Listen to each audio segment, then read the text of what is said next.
Shalom,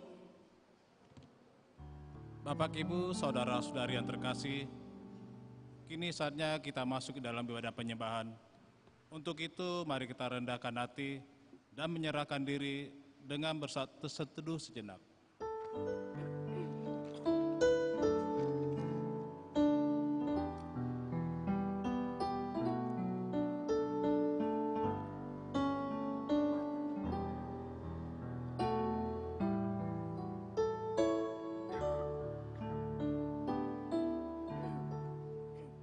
Amin. Kita memuji Tuhan dari Kidung Jemaat nomor 454 ayat 1 sampai 3.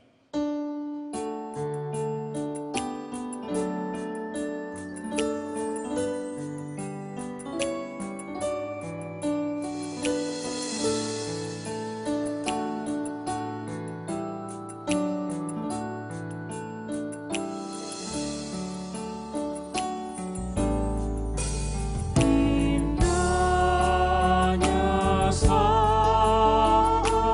yang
Di dalam nama Allah Bapa dan anaknya Tuhan Yesus Kristus dan Roh Kudus Khalik langit dan bumi. Amin. Siapa yang mempersembahkan syukur sebagai kurban, ia memuliakan aku. Siapa yang jujur jalannya, keselamatan yang dari Allah akan kuperlihatkan kepadanya. Haleluya.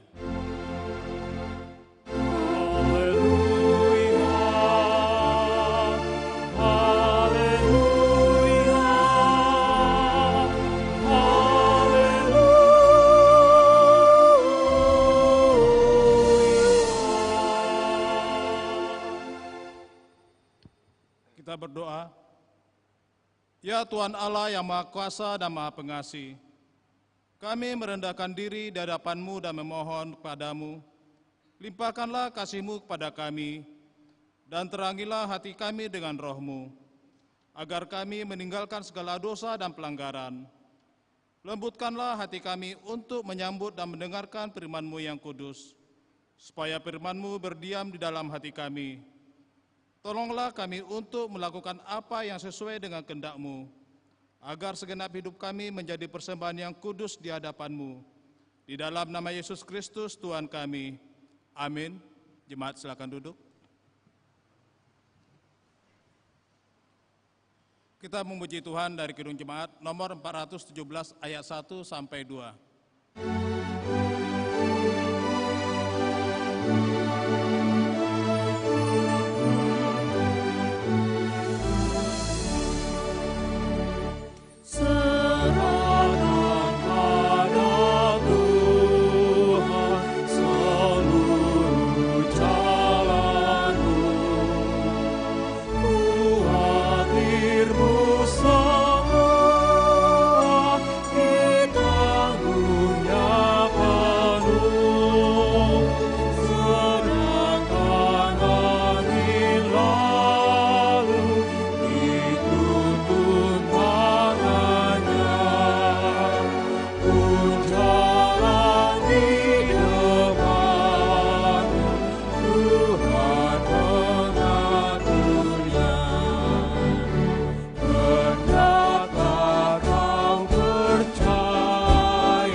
Firman Tuhan sebagai penduluan khotbah pada Minggu 14 setelah Trinitatis yang tertulis dalam Matius pasal 15 ayat 1 sampai 9.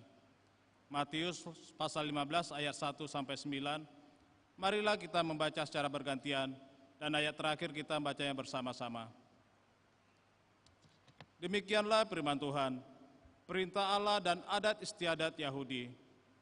Kemudian datanglah beberapa orang Farisi dan ahli Taurat dari Yerusalem kepada Yesus dan berkata, melanggar istiadat nenek moyang kita, mereka tidak membasuh tangan sebelum makan. Tetapi jawab Yesus kepada mereka, mengapa kamu pun melanggar perintah Allah demi adat istiadat nenek moyangmu? Sebab Allah berfirman, hormatilah ayahmu dan ibumu, dan lagi, siapa yang mengutuki ayahnya atau ibunya, pasti dihukum mati. Tetapi kamu berkata, barang siapa berkata kepada bapaknya atau kepada ibunya, apa yang ada padaku yang dapat digunakan untuk pemeliharaanmu, sudah digunakan untuk persembahan kepada Allah. Orang itu tidak lagi menghormati bapaknya atau ibunya. Dengan demikian, Allah kamu nyatakan, tidak berlaku demi adat istiadatmu sendiri. Hai orang-orang munafik, benarlah nubuat Yesaya tentang kamu. Masa ini memuliakan aku dengan bibirnya, padahal hatinya jauh daripadaku. Bersama-sama, percuma mereka beribadah kepadaku, Sedangkan ajaran yang mereka ajarkan ialah perintah manusia. Sampai demikian pembacaan firman Tuhan. Yang berbahagia ialah mereka yang mendengarkan firman Allah dan memeliharanya. Amin. Kita memuji Tuhan dari Kidung Jemaat nomor 26 ayat 1 sampai 2.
Bapak, Ibu, saudara-saudari terkasih, di dalam perjalanan hidup kita selama 1 minggu ini, banyak perbuatan kita yang sengaja maupun tidak sengaja, yang telah mendukakan hati sesama, terlebih mendukakan hati Tuhan.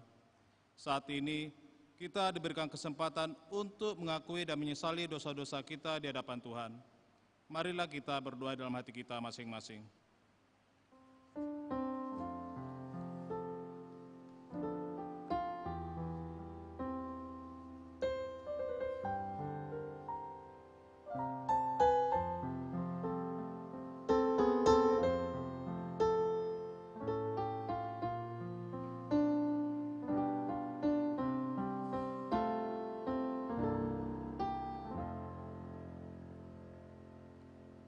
Amin. Kita berdoa.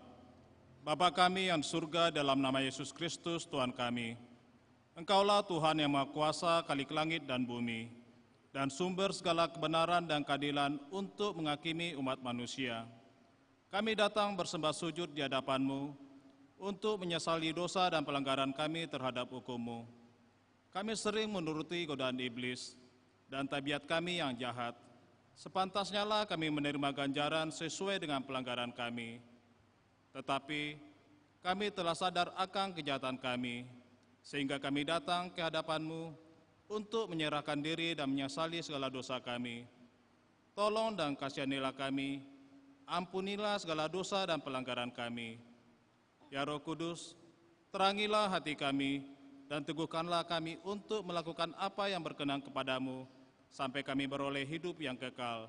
Di dalam pengasihan Tuhan Yesus Kristus, Tuhan kami. Amin. Janji Tuhan tentang pengampunan dosa. Tuhan adalah penyayang dan pengasih, panjang sabar dan berlimpah-limpah kasih setianya. Tidak dilakukannya kepada kita setimpal dengan kesalahan kita. Seperti Bapa sayang kepada anak-anaknya, demikian Tuhan sayang kepada orang-orang yang takut akan Dia.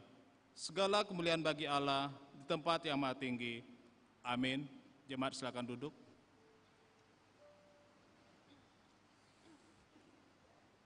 Kita memuji Tuhan dari Gedung Jemaat nomor 369A ayat 1 dan 3.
Jemaat yang terkasih, marilah kita mendengarkan hukum Tuhan sebagai petunjuk hidup baru, yaitu hukum Taurat ketiga dan hukum Taurat keempat. Beginilah hukum Tuhan. Hukum ketiga, jangan menyebut nama Tuhan Allahmu dengan sembarangan, sebab Tuhan akan memandang bersalah orang yang menyebut namanya sembarangan. Hukum keempat, ingat dan kuduskanlah hari Sabat. 6 hari lamanya engkau akan bekerja dan melakukan segala pekerjaanmu, tetapi hari ketujuh adalah hari Sabat Tuhan Allahmu. Maka jangan melakukan suatu pekerjaan, engkau atau anakmu laki-laki, atau anakmu perempuan, atau hambamu laki-laki, atau hambamu perempuan, atau hewanmu, atau orang asing yang berada di tempat kediamanmu. Sebab pada 6 hari lamanya Tuhan menjadikan langit dan bumi, laut dan segala isinya, dan ia berhenti pada hari ketujuh. Itulah sebabnya Tuhan memberkati hari Sabat dan menguduskannya. Demikianlah hukum Tuhan. Marilah kita bersama-sama memohon kekuatan dari Tuhan. Ya Allah Bapa kami, berilah kami kekuatan untuk melakukan yang sesuai dengan hukum-Mu. Amin. Kita memuji Tuhan dari Gedung Jemaat nomor 364 ayat 1 sampai 2. Ku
marilah kita bersaksi, mengikrarkan pengakuan iman kita bersama jemaat pada segala abad seluruh dunia. Bersama-sama, aku percaya kepada Allah, Bapa yang Maha Kuasa, Khalik langit dan bumi. Aku percaya kepada Yesus Kristus, Anak-Nya yang tunggal Tuhan kita, yang dikandung daripada Roh Kudus, lahir dari darah anak Maria, yang menderita di bawah pemerintahan Pontius Pilatus, disalibkan, mati dan dikuburkan, turun ke dalam kerajaan maut, pada hari yang ketiga, bangkit pula dari antara orang mati, naik ke surga, duduk sebelah kanan Allah, Bapa yang Maha Kuasa, dan akan datang dari sana untuk menghakimi orang yang hidup dan yang mati. Aku percaya kepada Roh Kudus, gereja yang kudus dan am, persekutuan orang kudus, pengampunan dosa, kebangkitan daging, dan hidup yang kekal. Amin. Jemaat silakan duduk. Untuk menyambut pemberitaan firman Tuhan, marilah kita memuji Tuhan dari Kidung Jemaat nomor 53 ayat 1 sampai 2.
Kita bersatu di dalam doa. Damai sejahtera Allah Bapa yang melampaui akal dan pikiran, itulah yang menyertai hati dan pikiranmu di dalam Kristus Yesus Tuhan kita. Amin. Jemaat yang dikasihi Tuhan, kabar baik pemberitaan firman kepada kita pada saat ini diambil dari kitab Ulangan 4 ayat 1 hingga 2 dan ayat 6 hingga ayat 9. Ulangan 4 ayat 1 hingga 2, ayat 6 hingga 9. Mari Bapak Ibu, saudara yang dikasihi Tuhan, kita menikmati firman ini. Musa menasihati bangsa itu memelihara hukum Allah. Maka sekarang, hai Israel, dengarlah ketetapan dan peraturan yang kuajarkan kepadamu untuk dilakukan supaya kamu hidup dan memasuki serta menduduki negeri yang diberikan kepadamu oleh Tuhan, Allah nenek moyangmu. Janganlah kamu menambahi apa yang kuperintahkan kepadamu, dan janganlah kamu menguranginya. Dengan demikian kamu berpegang pada perintah Tuhan Allahmu yang kusampaikan kepadamu. Lakukanlah itu dengan setia, sebab itulah yang akan menjadi kebijaksanaanmu dan akal budimu di mata bangsa-bangsa yang pada waktu mendengar segala ketetapan ini akan berkata, memang bangsa yang besar ini adalah umat yang bijaksana dan berakal budi. Sebab bangsa besar manakah yang mempunyai Allah yang demikian dekat kepadanya seperti Tuhan Allah kita. Setiap kali kita memanggil kepadanya, dan bangsa besar manakah yang mempunyai ketetapan dan peraturan demikian adil seperti seluruh hukum ini yang kubentangkan kepadamu pada hari ini. Tetapi waspadalah dan berhati-hatilah, supaya jangan engkau melupakan hal-hal yang dilihat oleh matamu sendiri, dan supaya jangan semua itu hilang dari ingatanmu seumur hidupmu.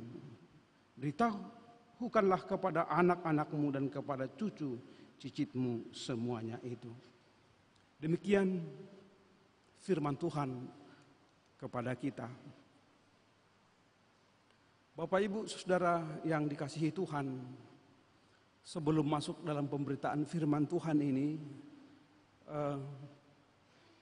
kita sedikit ingat ya, tahun kelahiran kita. Adakah yang lahir di sini antara tahun 1944 sampai 1964? Adakah yang lahir antara 1944 sampai 1964?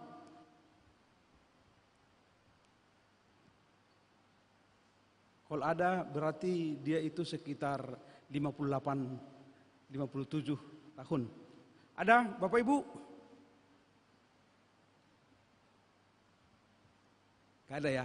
Inilah generasi baby boomers.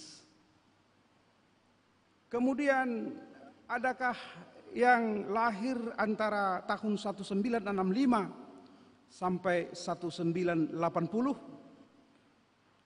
1965, saya satu. Saya lahir 1965 hingga 1980. Pasti ada ya. Yang lahir 1965 sampai 1980. Ya, di antara tahun itu kita, Ibu ya. Kitalah yang disebut dengan generasi Z, generasi X. Generasi X. Kemudian yang lahir tahun 1981 hingga 1996. Siapa di antara kita yang lahir antara tahun 1981 hingga 1996? Ya, ada ya. Tidak banyak juga, tapi kami yang paling sedikit ya. Tidak banyak juga. Dan itulah yang disebut generasi Y atau generasi milenium. Siapa yang lahir di sini antara tahun 1997 hingga tahun 2012. 1997 hingga tahun 2012. Wow. Hidup generasi apa ini? Generasi Gen Z, generasi Z. Luar biasa. Yang hadir ini yang lebih banyak ternyata. Dan yang terakhir, siapa yang lahir tahun 2016 2016 atau 2010 atau 2013 ke 2025. Ada yang lahir di atas tahun 2012. Saya enggak lihat ya, mungkin kalau ada bawa anaknya di situlah itu. Inilah yang disebut dengan generasi alpha. Generasi alpha.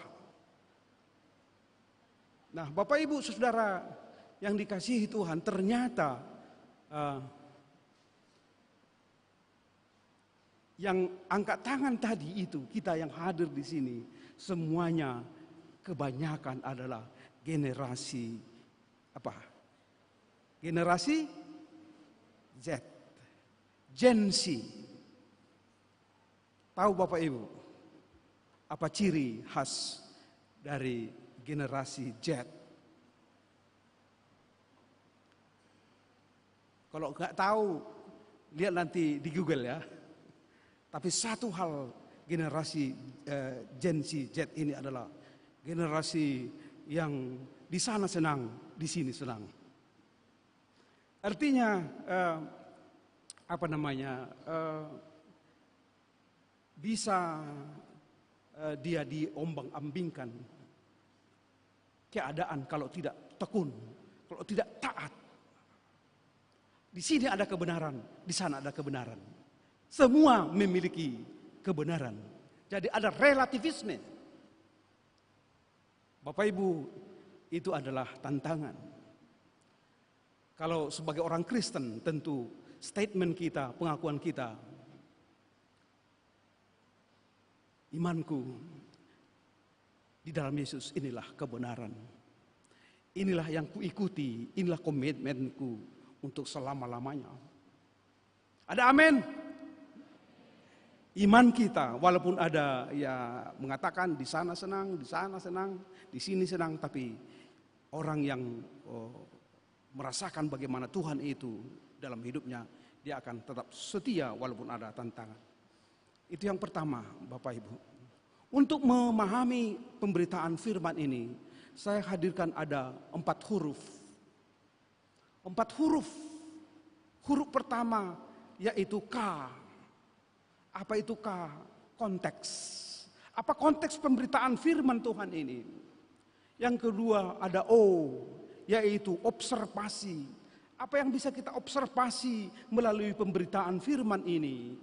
Dan yang ketiga ada M, meditasi, meditation. Apa yang bisa kita meditasikan, renungkan melalui pemberitaan firman Tuhan ini di dalam hidup kita. Dan huruf yang terakhir adalah A, adalah aplikasi. Apa aplikasi firman ini bagimu? Apakah engkau, kami adalah generasi X atau generasi yang kita sebutkan tadi, generasi Y milenium, dan khususnya generasi Z, Gen Z. Apa aplikasinya pemberitaan firman Tuhan ini kepada kita? Karena itu ada koma. Koma bukan berarti tanda baca, bukan berarti menunjukkan seseorang itu yang sakit kritis, sakit parah, bukan. Tapi inilah untuk cara bagi kita untuk mendekati, memahami pemberitaan firman Tuhan ini. Mari kita dengar bagaimana konteks dalam pemberitaan firman ini, Bapak Ibu, saudara-saudara yang dikasihi Tuhan. Dalam pemberitaan ini konteksnya menunjukkan bangsa Allah. Bangsa Israel itu adalah bangsa yang tak lama lagi sebenarnya. Mereka akan masuk ke tanah terjanji, masuk ke tanah Kanaan, tanah yang penuh madu, susu. Tanah yang penuh kebahagiaan. Tapi sebelum sampai mereka di sana, Bapak Ibu, ada perenungan, ada komitmen, ada command, aturan yang disampaikan oleh Musa kepada bangsa yang lahir di tengah jalan barangkali, atau itulah generasinya. Generasi khususnya yang generasi yang lahir di tengah jalan antara dari Mesir sampai mau masuk ke tanah Kanaan. Diingatkan oleh Musa bahwa bangsa Israel telah merasakan bagaimana Allah itu baik, bagaimana Allah itu menjaga mereka, memenangkan mereka di dalam dengan menghadapi musuh-musuhnya. Tuhan telah memberikan makanan dan minuman, memberikan keteduhan pada siang hari, dan juga ada terang pada malam hari. Dan demikianlah Allah itu, Bapak Ibu, yang disampaikan Musa. Karena itu ada pesan khusus, dan itulah konteks khusus yang kita sampaikan dan kita pahami, supaya mereka bangsa itu, generasi yang lahir ya di tengah jalan, itulah kita katakan, supaya mereka selalu mau memakai telinga, mereka menjadi orang yang mendengar, mereka menjadi orang yang tetap teguh dalam peraturan Tuhan, dalam aturan Tuhan. Mari kita baca ayat 1. Sebenarnya Ulangan 4 ayat 1 ini, sebelum pemberitaan ini. Di situ dijelaskan, Bapak Ibu, maka sekarang, hai Israel, dengarlah ketetapan dan peraturan yang kuajarkan kepadamu untuk dilakukan. Kita simak itu. Dengarlah ketetapan dan peraturan yang kuajarkan kepadamu untuk dilakukan, supaya kamu hidup dan memasuki serta menduduki negeri yang diberikan kepadamu oleh Tuhan Allah nenek moyangmu. Dengarlah ketetapan dan peraturan yang kuajarkan, apa yang kusampaikan kepadamu untuk dilakukan. Kata kunci, Bapak Ibu, apa yang disampaikan oleh Musa di sini melalui pemberitaan ini, ketetapan itu, peraturan itu adalah untuk dilakukan. Bukan hanya teori, bukan hanya mengetahui, tetapi untuk dilakukan. Banyak yang terjadi di dalam kehidupan manusia, bahkan di dalam kehidupan gereja, dalam kehidupan anggota jemaat. Tahu dia hukum Tuhan, tahu dia kidung jemaat, tahu dia firman Tuhan, tapi tahu doang. Only knowing, hanya mengetahui, tapi tidak practicing, tapi tidak diberlakukan. Dan ini adalah yang ditegaskan kembali oleh Musa itu, supaya bangsa itu generasi yang arak-arakan, yang mau masuk ke tanah perjanjian itu, supaya mereka bukan hanya tahu, bukan hanya mengerti, tapi sampai untuk melakukan. Saudara, betapa sedihnya kita hingga hari ini kalau hanya tahu. Kita tahu bergereja di sini adalah baik, kita tahu, tapi dampaknya itu, tentu itu yang kita harapkan untuk dilakukan. Bukan hanya tahu, knowing only, not practicing. Bapak Ibu, kekristenan kita bukan hanya kekristenan teori, bukan kekristenan KTP katanya, tetapi kekristenan yang ada aksi. Yang kita sering dengar ungkapan omdo ya, omong doang. Orang yang sudah mengalami, orang yang sudah menikmati bagaimana Tuhan itu bekerja di dalam hidupnya. Dia tahu dan dia melakukan. Dia mensyukuri itu di dalam kehidupannya. Ini konteks yang perlu, yang disampaikan, yang diajarkan kepada kita juga, supaya kita adalah menjadi orang yang tahu dan melakukan. Melakukan apa? Kalau di sini disebut, kalau saya membaca di dalam Ulangan 5 ayat 1. Apa yang mau dilakukan itu? Ulangan 5 ayat 1. Di sana jelas Musa memanggil seluruh orang Israel berkumpul dan berkata kepada mereka, dengarlah hai orang Israel, ketetapan dan peraturan yang pada hari ini ku perdengarkan kepadamu, supaya kamu mempelajarinya dan melakukannya. Learning and doing. Jadi memperlakukan hukum, memperlakukan ketetapan Tuhan, penting mempelajari, tapi melakukannya dengan setia. Ini kata kunci Bapak Ibu Saudara, dengan setia. Jadi konteks pemberitaan firman yang disampaikan oleh Musa kepada generasi yang lahir di tengah jalan itu dan akan memasuki ke tanah Kanaan, yaitu konteks agar mereka setia. Setia. Bapak Ibu Saudara-saudara yang dikasihi Tuhan, tentu inilah juga konteks yang bisa kita renungkan di dalam kehidupan kita. Bagaimana kita hidup setia. Pentingnya kesetiaan di dalam kehidupan. Kesetiaan bertuhan. Kalau ada generasi Z tadi, salah satu kehidupan di generasi Z itu, di sini benar, di sana benar. Ada relativisme. Tentu ini menjadi tantangan bagi kita. Tapi satu hal yang menurut pemberitaan firman ini, pentingnya kita setia. Di dalam ayat 6, Bapak Ibu, lakukanlah itu dengan setia. Setia lagi. Sebab itulah yang akan menjadi kebijaksanaanmu dan akal budimu di mata bangsa-bangsa yang pada waktu mendengar ketetapan ini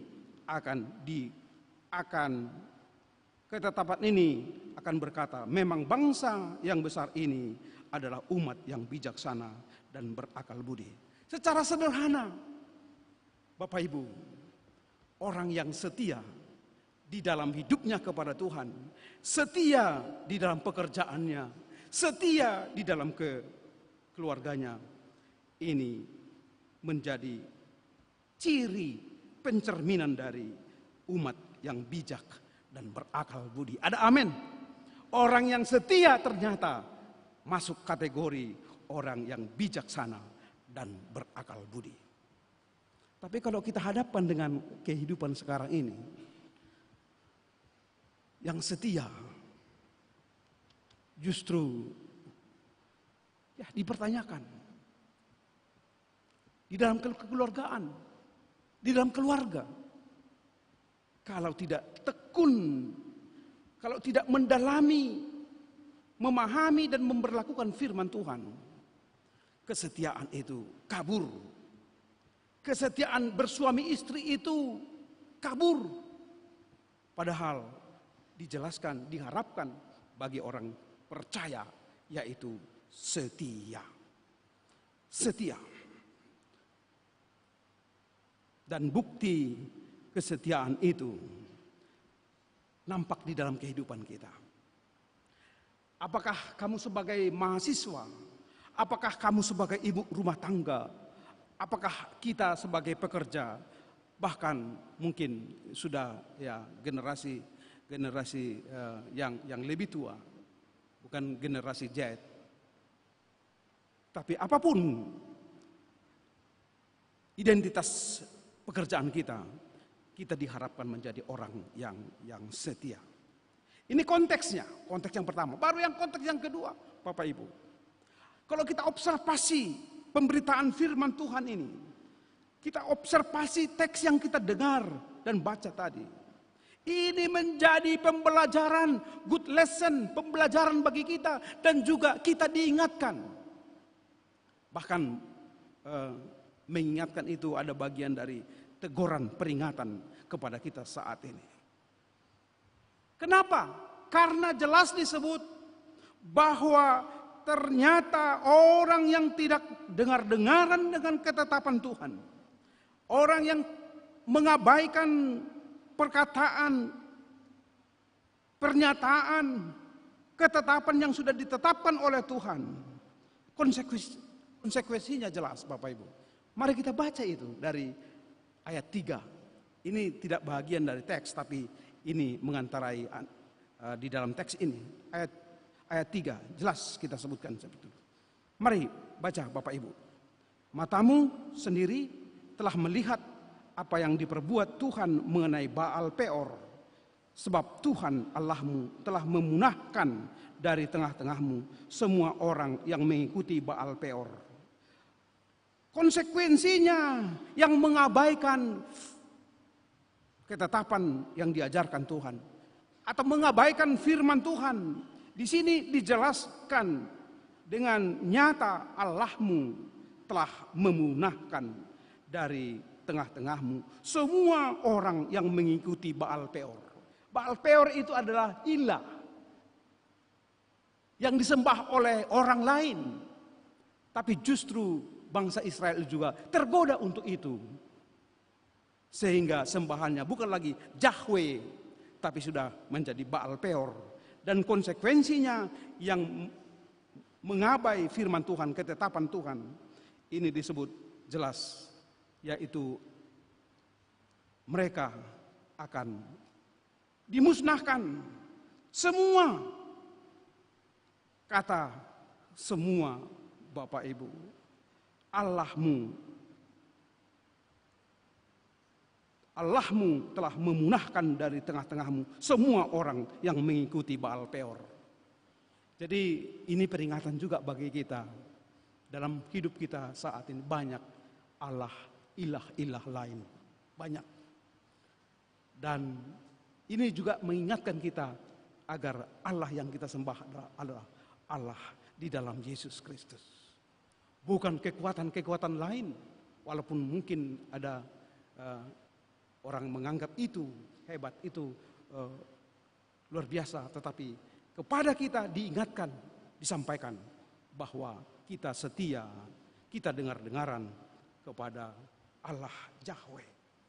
Dan konsekuensi yang kedua, bagi orang yang hidup di dalam kesetiaan. Tetapi kalau saya katakan sedikit lagi, orang yang tidak setia, orang yang mengabaikan firman Tuhan, orang yang tidak jujur di dalam hidupnya. Kita lihatlah ada keluarga di dalam perjanjian baru dalam kisah Rasul itu.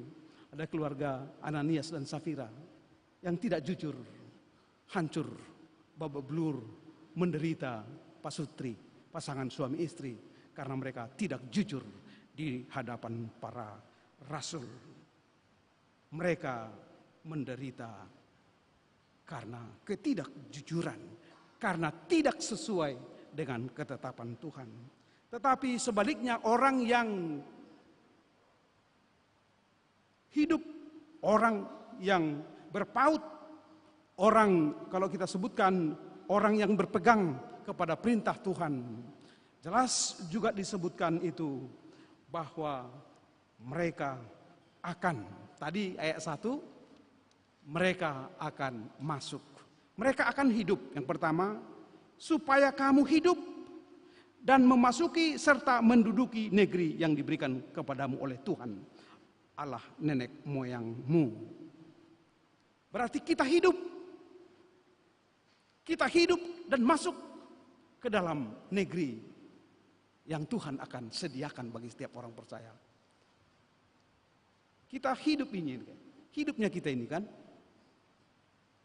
Tapi jangan hanya asal-asal hidup. Hidup bermakna. Hidup yang mencerminkan kesetiaan. Dan itu kita hidupi karena Yesus Tuhan kita adalah setia.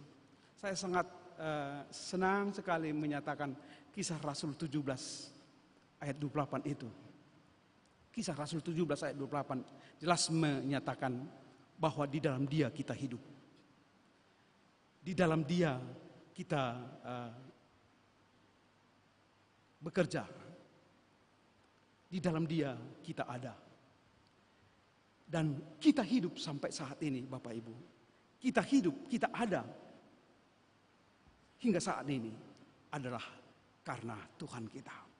Karena itu, biarlah mengabai firman Tuhan itu milik orang lain. Tapi bukan milik kita.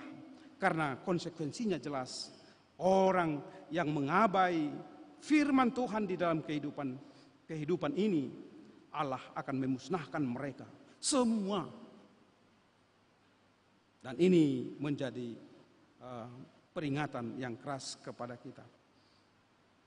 Tetapi yang hidup dalam ketetapan Tuhan, ayat 4. Sedangkan kamu sekalian yang berpaut kepada Tuhan Allahmu masih hidup hari ini. Saya kira orang yang berpaut kepada Tuhan bukan hanya hidup untuk hari ini. Dan itu kita yakini, hidup kita bukan hanya hari ini. Hidup kita bukan untuk esok saja, tapi hidup kita untuk selama-lamanya. Karena Yesus jelas mengatakan, aku datang. Bukan seperti mereka mencuri, mematikan. Tapi aku datang untuk membawa kehidupan. Dan kehidupan itu adalah kehidupan yang terus menerus.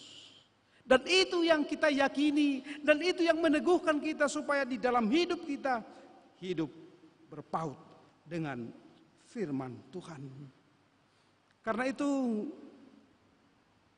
di dalam observasi ini, marilah kita jalani hidup kita ini. Dengan hidup berkarya, dengan hidup bermakna bagi kita, bagi sesama, dan juga khususnya kepada Tuhan. Dan hidup yang bermakna salah satu adalah yaitu hidup setia. Firman Tuhan dalam Wahyu 2 ayat 10 itu jelas. Bapak Ibu saudara-saudaraku. SSA. Setia sampai akhir. Hendaklah engkau setia sampai mati. Aku akan mengaruniakan kepadamu mahkota kehidupan. Itulah bagian dari observasi. Kemudian bagian yang ketiga, apa yang perlu kita meditasikan, renungkan melalui pemberitaan firman Tuhan ini, Bapak Ibu. Apakah menurut atau ya sesuai dengan pengalamanmu sendiri, saudaraku? Di saat kita setia kepada Tuhan, ini menjadi pertanyaan yang kritis. Apakah kalau kita sudah setia kepada Tuhan, hidup kita ini semuanya oke? Tidak ada lagi tantangan? Tidak ada lagi hambatan?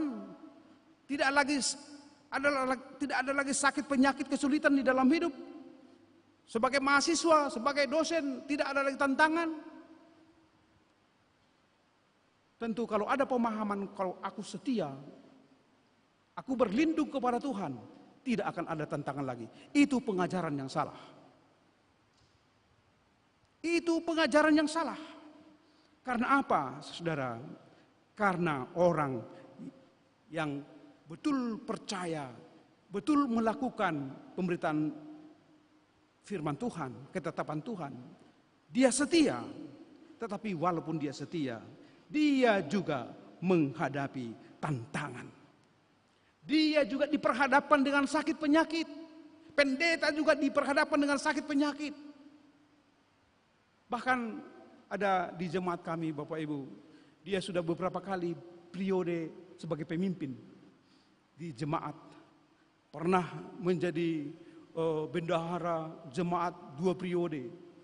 Pernah menjadi dua periode pimpinan. Tetapi tiba-tiba dia menyatakan dia memiliki jenis penyakit. Jenis penyakitnya pun bukan ringan.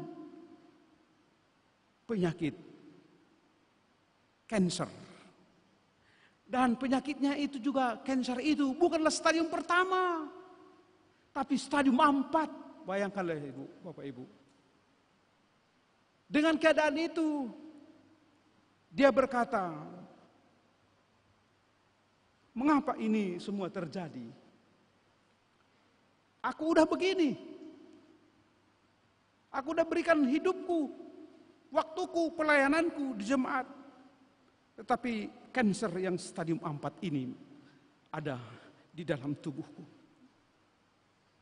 Mengapa begitu banyak peristiwa-peristiwa yang menimpa di dalam keluargaku, katanya lagi. Dan itulah yang menjadi tantangan bagi kita, dan sekaligus juga itulah yang mengingatkan kita, sekalipun kita setia kepada Tuhan, ada selalu tantangan di dalam hidup kita. Ada saja air mata yang berurai karena pergumulan-pergumulan kehidupan kita. Kita bisa menangis, pendeta bisa menangis, penatua bisa menangis karena pergumulan di dalam hidupnya. Tapi firman ini mengingatkan kita supaya kita tetap di dalam Tuhan, supaya hidup kita di dalam kesetiaan. Karena apa? Karena Allah sanggup. Ini keyakinan kita. Karena Allah tahu pergumulan kita. Karena Allah setia juga di dalam kehidupan kita. Sebenarnya Bapak Ibu, di dalam khotbah ini kan kita tahu Musa, dialah yang membawa bangsa Israel dari Mesir sampai ya sebentar lagi tiba di tanah Kanaan. Tetapi dia tidak diizinkan. Musa tidak diizinkan masuk ke dalam tanah Kanaan. Sebenarnya kan dia bisa berteriak, dia bisa komplain, wah gimana Allah ini, itulah capeknya membawa bangsa yang tegar tengkuk ini. Bahkan aku pun tidak bisa masuk, hanya melihat dari jauh, yaitu tanah Kanaan. Tapi apa firman Tuhan kepada Musa? Cukup sampai di sini. Allah tidak memperkenankan Musa masuk ke tanah Kanaan. Kan bisa komplain kita. Keluarganya Musa juga bisa komplain dengan itu. Tapi kita tahu bahwa Allah turut bekerja di dalam segala sesuatu untuk mendatangkan kebaikan. Ada amin, saudara. Ada amin. Allah turut bekerja untuk mendatangkan kebaikan bagi orang yang setia. Musa sudah setia sampai akhirnya. Walaupun ada dosa, memang itulah gambaran kita. Musa juga memiliki dosa. Tapi satu hal, kendati pun dia memiliki kekurangan dan keterbatasan, bahkan seandainya, mungkin kebahagiaannya luar biasa kalau bisa sampai, tapi kata Tuhan tidak, no. Dan kita yakini walaupun kata Tuhan no, pasti no-nya Tuhan itu adalah lebih baik. No-nya Tuhan itu adalah mendatangkan kebaikan kepada dia dan juga kepada keluarganya. Karena itu Bapak Ibu, saudara yang dikasihi Tuhan, berpeganglah pada perintah Tuhan dengan kata setia. Setia sampai akhir. Walaupun berat pergumulan yang kita hadapi, kesetiaan kita tidak akan dikecewakan oleh Tuhan. Ini iman kita. Ini kesaksian kita. Ini hidup kita. Kesetiaanmu walaupun ada tantangan yang kita hadapi, tapi Tuhan akan memberikan yang lebih baik, mendatangkan kebaikan yang lebih baik kepada kita. Nahum 1 ayat 7 itu, aku ini yang sering aku saksikan dalam hidupku, dalam keluargaku. Tuhan itu baik. Ada amin. Tuhan itu baik, tempat pengungsian bagi orang yang berlindung kepadanya. Jadi kita, apakah kita lahir di dalam generasi Z, Y, X tadi, satu hal yang Tuhan inginkan bagi kita dan itu menjadi aplikasi bagi kita. Mari kita memiliki komitmen yang jelas. Yesus sudah datang. Yesus sudah hidup. Yesus sudah memberikan dirinya untuk kita, untuk kehidupan kita, untuk kehidupan yang selama-lamanya. Karena itu, komitmen kita adalah, komitmenku di dalam hidupku, dalam pelayananku adalah Tuhan itu baik. Tempat pengungsian, pada waktu kesusahan, Ia mengenal orang yang berlindung kepadanya. Berapa ratus kita ini Bapak Ibu, Tuhan mengenal engkau. Tuhan tahu pergumulanmu dan Tuhan tahu solusi untuk itu. Karena itu ada sebuah nyanyian ini, ada sebuah nyanyian. Bila kau izinkan sesuatu terjadi, ya ada itu ya Bapak Ibu ya. Begitu kesaksian dalam firman Tuhan banyak, Musa tidak diizinkan, Paulus begitu setianya di dalam hidupnya, pelayanannya, banyak surat-suratnya di dalam perjanjian baru. Tetapi Paulus memiliki duri di dalam daging. Tapi apa kata Tuhan? Cukup, cukup, cukuplah kasih karuniaku bagimu. Di saat aku lemah, justru di situ aku kuat karena anugerah Tuhan.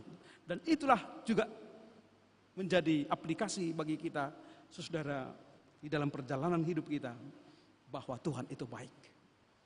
Bila kau izinkan, boleh Amang dipandu dan kita nyanyikan ya.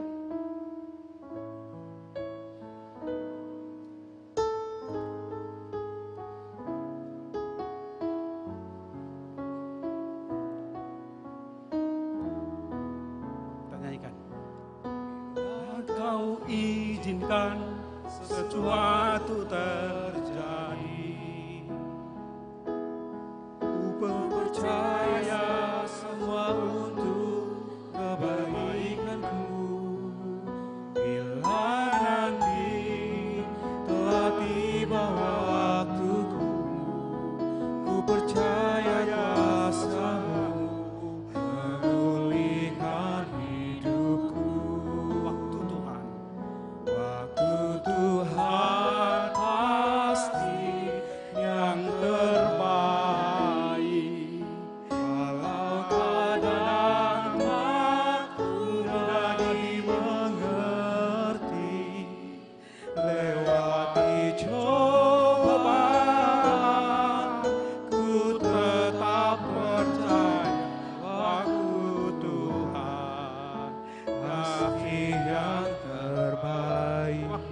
Pasti yang terbaik. Waktu Tuhan pasti yang terbaik. Walau kadang mudah dimengerti, lewati cobaan, ku tetap percaya waktu Tuhan pasti yang terbaik. Tuhan rindu kepada kita, generasi apapun kita, tapi Tuhan merindukan kepada kita, generasi yang kita miliki, menjadi generasi yang tetap setia kepada Tuhan. Alangkah bahagianya Tuhan kita itu, manakala suatu saat nanti saudaraku ini merit kawin dengan orang yang setia kepada Tuhan. Alangkah bahagianya orang tua kita kalau kita tetap hidup bersama dengan Yesus, bersama dengan orang tua kita. Artinya kita, kepercayaan kita tetap berpegang pada perintah Tuhan. Dan ciri orang yang berpegang kepada perintah Tuhan, ketetapan Tuhan, yaitu saya boleh katakan secara sederhana, ramahlah terhadap sesama. Sambutlah teman-temanmu. Dengan keramahanmu itu, engkau menunjukkan, engkau memperkenalkan ada pantulan cahaya Tuhan di dalam hidupmu. Yang kedua, ringan tanganlah. Apa artinya ringan tangan, saudara? Kita mau memakai tangan kita, memakai hidup kita ini, tangan kita untuk membantu, peduli kepada orang lain. Itu memperkenalkan Tuhan lewat kehidupan kita. Dan yang terakhir yaitu trusted. Dan inilah kaitannya kesetiaan itu. Biarlah kita trusted, diyakini. Haposan di dalam bahasa Batak ya. Kita trusted, yakini Tuhan di dalam menjalankan pekerjaanmu. Apapun pekerjaanmu, saudara, biarlah kau memperlihatkan trusted. Di studi, mengajar, pekerjaan, biarlah engkau menjadi orang yang trusted.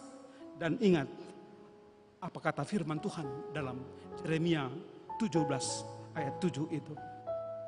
Yeremia 17 ayat 7. Dan itu menjadi konsekuensi logis. Dan ini saya yakini, ini menjadi konsekuensi fakta yang akan terjadi dalam kehidupan setiap orang yang percaya kepada Tuhan. Yaitu mari sama-sama membacakan Yeremia 17 ayat 7, saudara. Satu-satu go. Diberkatilah orang yang mengandalkan Tuhan, yang menaruh harapannya pada Tuhan. Tuhan memberkati. Kita berdoa. Ya benar Tuhan, Engkau rindu kami semuanya generasi ini. Apakah generasi milenium, apakah generasi Z, apakah generasi X. Tuhan rindu kami tetap hidup dalam kesetiaan. Hidup yang Engkau berikan bagi kami pakai dan gunakan untuk kebaikan, berdampak yang baik. Sehingga melalui kehidupan anak-anak Tuhan di dunia ini, semakin banyak orang menjadi followers, pengikut Kristus, yang mengasihi Kristus melalui kehidupan kami. Terima kasih Tuhan kalau Engkau memperkenankan bagi kami kesempatan hidup. Hidup ini anugerah. Engkau berikan kami hidup hingga saat ini. Tentu ada maksud Tuhan. Kami hidup saat ini. Aku hidup saat ini. Sehingga lewat kehidupanku, pekerjaanku, nama Tuhan semakin dimuliakan. Banyak pekerjaan-pekerjaan Tuhan yang akan terlihat melalui kehidupan kami. Biarlah Tuhan melalui Roh Kudus-Mu kami hidup setia. Kami boleh menjadi sosok yang ramah, menjadi murah hati, dan juga memakai tangan kami ini ringan tangan membantu peduli. Dan Tuhan rindu kami menjadi orang yang trusted, yang diyakini, teryakini, haposan di dalam melakukan apapun. Baik bagi Bapak Ibu yang sudah berkeluarga, kita hidup di dalam kesetiaan kepada Tuhan, kepada pasangan masing-masing. Dan itulah rahasia kunci kebahagiaan keluarga. Berkatilah Tuhan kami semuanya di sini. Di dalam nama Tuhan Yesus kami berdoa. Amin.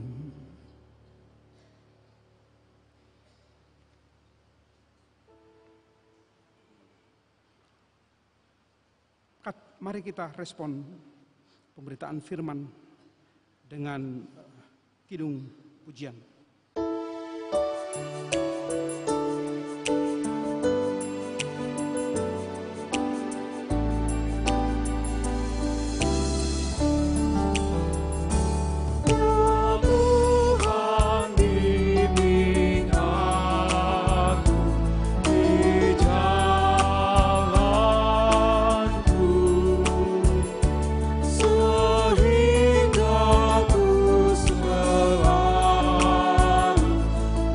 Bersama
saatnya kita akan mengumpulkan persembahan, dan marilah kita mendengar firman Tuhan yang tertulis dalam 2 Korintus 9 ayat 7.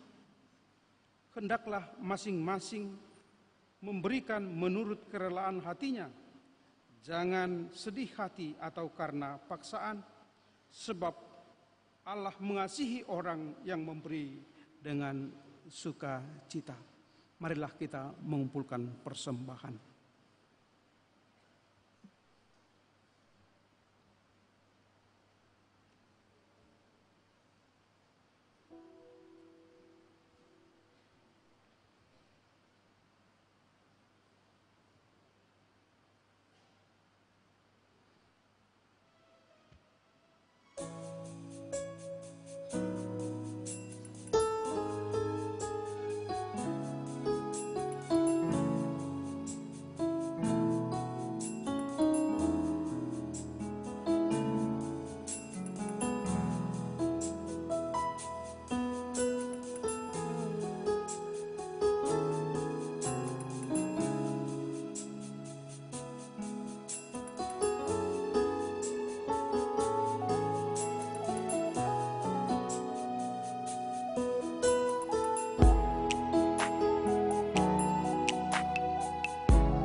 Jemaat kasih, silakan bangkit diri.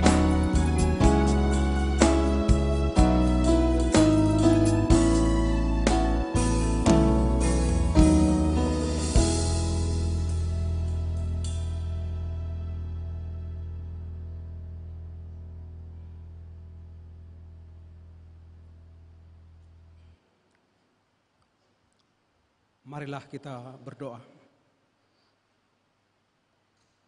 Ya Allah, Bapa kami yang di sorga, kami mengaku dengan setulus hati, Engkaulah sumber segala berkat dan karunia dalam hidup kami. Di sini kami mempersembahkan kurban, syukur kami kepadamu. Terimalah persembahan umat-Mu dan berkatilah menjadi alat kesaksian, persekutuan, dan pelayanan jemaat-Mu ini. Jadikanlah hidup kami persembahan yang berkenan kepadamu, dan pakailah hidup kami untuk turut menghadirkan tanda-tanda kerajaan-Mu. kasih, keadilan, damai sejahtera, dan sukacita. Bukalah hati kami oleh Roh Kudus-Mu, agar kami senantiasa mengucapkan syukur kepadamu di dalam nama Tuhan Yesus Kristus Tuhan kami. Amin. Ibadahku kepada Tuhan, bila tiada rela sujud dan syukur, apalah arti ibadah kepada Tuhan, bila tiada hati tulus dan syukur. Ibadah sejati jadikanlah persembahan, ibadah sejati kasihilah sesamamu, ibadah sejati yang berkenan bagi Tuhan, jujur dan tulus ibadah murni bagi Tuhan.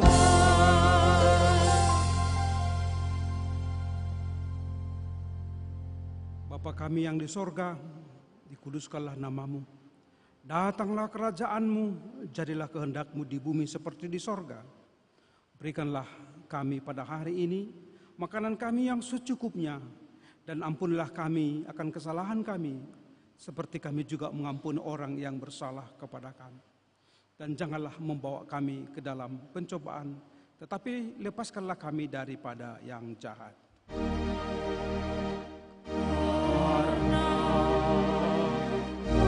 Engkau punya kerajaan dan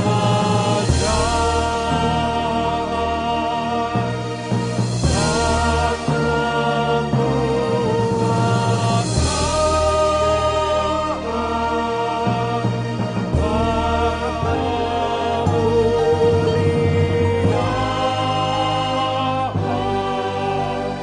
sampai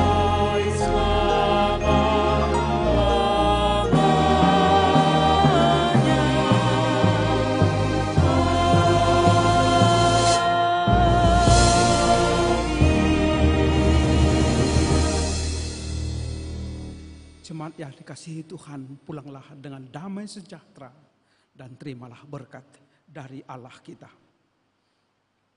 Tuhan memberkati engkau dan melindungi engkau. Tuhan menyinari engkau dengan wajah-Nya dan memberi engkau kasih karunia. Tuhan menghadapkan wajah-Nya kepadamu dan memberi engkau damai sejahtera. Amin.